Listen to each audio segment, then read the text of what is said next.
साल 2023 के cricket world cup का ऑस्ट्रेलिया वर्सेस अफगानिस्तान का वो मुकाबला तो आपको याद ही होगा, जिसमें ग्लेन मैक्सवेल ने नॉट आउट 201 रन की पारी खेलकर अकेले के दम पर मुकाबला जिता दिया था। आपको ये भी याद होगा कि उस मुकाबले में दर्जनों बार ग्लेन मैक्सवेल दर्द से कराहते हुए पिच पर ही गिर पड़े थे। उन्हें क्रैम्प्स हुए और बैक स्पाज्म की समस्या हुई थी। हालांकि बाद में फिजियो की मदद से स्ट्रेचिंग करके और आइस पैक्स लगाकर खड़े खड़े लंबे लंबे चौड़े चौड़े छक्के मारकर मैच जिता दिया था। तरह ही पिछले दिनों एक और न्यूज आपने सुनी होगी कि एक यूपीएससी एस्पिरेंट को भी टेल बोन में प्रॉब्लम हुई। तो ये प्रॉब्लम होने का कारण लंबे समय तक एक ही पोस्चर में बैठ के पढ़ना बताया गया था। हालांकि उसका ट्रीटमेंट फिलहाल चल रहा है और उम्मीद है कि जल्दी वह ठीक भी हो जाएगा। ऐसा भी हो सकता है कि आपकी जॉब भी ऐसी हो जिसमें आपको घंटों कंप्यूटर स्क्रीन के सामने बैठना पड़ता हो। ऐसा अक्सर आईटी प्रोफेशनल्स और बैंकिंग सेक्टर्स में काम करने वाले लोगों के साथ होता है। तो आपने भी कभी न कभी मांसपेशियों में खिंचाव की समस्या का सामना किया ही होगा। तो इन एग्जाम्पल से आप रिलेट कर पाए होंगे कि बैक स्पाज्म या फिर टेल बोन प्रॉब्लम की बात हो रही है। तो नमस्कार साथियों, स्वागत है आपका मेरे यूट्यूब चैनल प्रीचिंग ज्ञान पर एक नई वीडियो के साथ। इसमें मैं आपको बताऊंगा कि बैक स्पाज्म या टेल बोन प्रॉब्लम क्या होती है, इसके लक्षण क्या हैं और ये कब और कैसे होता है। साथ ही जानेंगे कि इससे बचने के लिए हम क्या कर सकते हैं। अब हम समझेंगे कि बैक स्पाज्म होता क्या है। इसमें मसल्स पर से अचानक से हमारा कंट्रोल ख़त्म हो जाता है, जिससे ये दर्दनाक तरीके से मुड़ सकती हैं, जगड़ सकती हैं या फिर सिकुड़ सकती हैं।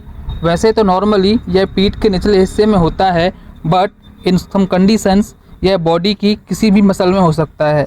तो सवाल ये है कि आप कैसे पता करेंगे कि अचानक से होता हुआ दर्द बैक स्पाज्म हो सकता है या फिर नहीं। कुछ लक्षण हैं जिनसे आप आसानी से आइडेंटिफाई कर सकते हैं। पहला है रह रह कर पीठ की मसल्स में अजीब सी ऐंठन या फिर मरोड़। दूसरा है रस्सी की गांठ की तरह अकड़न होना। तीसरा, बैठे बैठे अचानक नसों का ऐंठना या फिर झुकने में या फिर हिलने डुलने में दिक्कत होना। पांचवा है पीठ में दर्द या कमजोरी का एहसास होना। तो इंडिया में इस तरह के केसेस ज़्यादातर स्पोर्ट्स की इंजरी के कारण या फिर खेलते हुए गिर जाने के कारण या फिर हैवी वेट लिफ्ट कर लेने के कारण हो जाते हैं। ज़्यादातर मामलों में लगातार एक ही पोस्चर में बैठने के कारण भी हो सकते हैं। तो समय रहते इसके लक्षण को पहचान लेने में ही भलाई है, क्योंकि बाद में बहुत दिक्कत होती है, जिससे ये तकलीफ़ केवल वही समझ सकता है जिसको ये हुई है। तो हर काम में आपको समस्या आ सकती है और एक बीमारी से हजारों बीमारियां पनपने की आशंका भी बनी रहती है।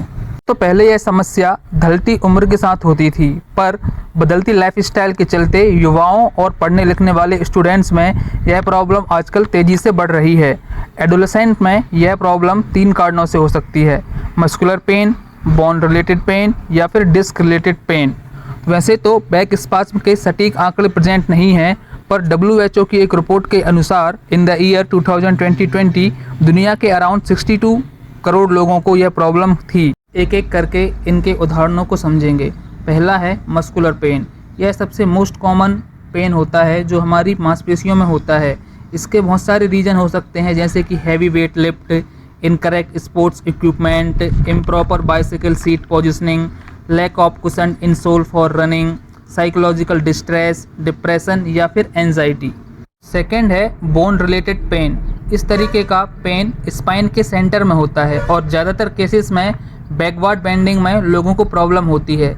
इसके जो प्रोन्स होते हैं वो ज़्यादातर एथलेटिक्स या फिर जिम्नास्ट होते हैं। तीसरा है डिस्क रिलेटेड। यह होता है फॉरवर्ड बेंडिंग के कारण। Approx 10% of persistence back pain in adolescence is disc related. Pain के कुछ कॉजेस भी हो सकते हैं, जैसे कि स्पाइनल ट्यूमर, ऑस्टेरॉइड ट्यूमर या फिर इन्फेक्शन। बैक स्पाज्म के सटीक आंकड़े तो उपलब्ध नहीं हैं, पर WHO की एक रिपोर्ट में बताया गया है कि इन द ईयर 2020 दुनिया के अराउंड 62 करोड़ लोगों को यह प्रॉब्लम थी, which is 10% of the total population of the world. ये आंकड़े आपको चौंका सकते हैं। फेमस जर्नल द लीसेंट की रिपोर्ट में बताया गया कि इंडिया में लगभग 9 करोड़ लोगों को पीठ दर्द की समस्या है। डेप्थ एनालिसिस करें तो यह पता लगता है कि इंडिया की लगभग 48% पॉपुलेशन को कभी न कभी पीठ दर्द की समस्या रही ही है। बैक स्पाज्म कई कारणों से हो सकता है, पर कॉमन रीजंस हैं कोई ट्रॉमेटिक अनुभव, खराब खान पान, स्ट्रेस या फिर एंजाइटी, बहुत अधिक वर्कआउट करना, मेंटल या फिर इमोशनल इलनेस, सेडेंटरी लाइफस्टाइल। अगर आप दिन के ज़्यादातर समय में एक ही पोस्चर में बैठे रहते हैं या फिर चेयर्स में गलत तरीके से बैठते हैं, अपनी पीठ की मसल से काम नहीं लेते हैं, तो इससे स्पाज्म हो सकता है। ज़रूरी नहीं है कि हर बार बैक स्पाज्म की समस्या के पीछे खराब लाइफस्टाइल और ख़राब खान पान ही हो।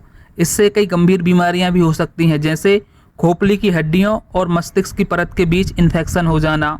दूसरा हो सकता है कि पित्ताशय में पथरी हो जाना, नर्वस सिस्टम का डिसऑर्डर, या फिर रीढ़ की हड्डी और जोड़ों में इन्फ्लेमेशन, किडनी स्टोन या फिर इन्फेक्शन, शरीर में कहीं भी पनप रहा ट्यूमर। इसके अलावा बैक स्पाज्म के साथ साथ कुछ और कंडीशंस जैसे कि ब्लैडर पर कंट्रोल खोना आदि हो सकते हैं।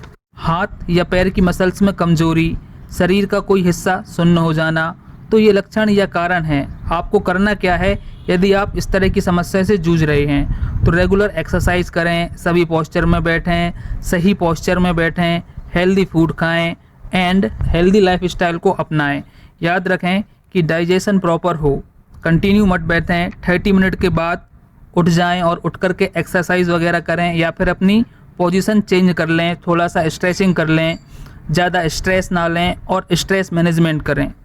साथ ही में रात में नींद भरपूर लें और खाने में बैलेंस डाइट का सेवन करें।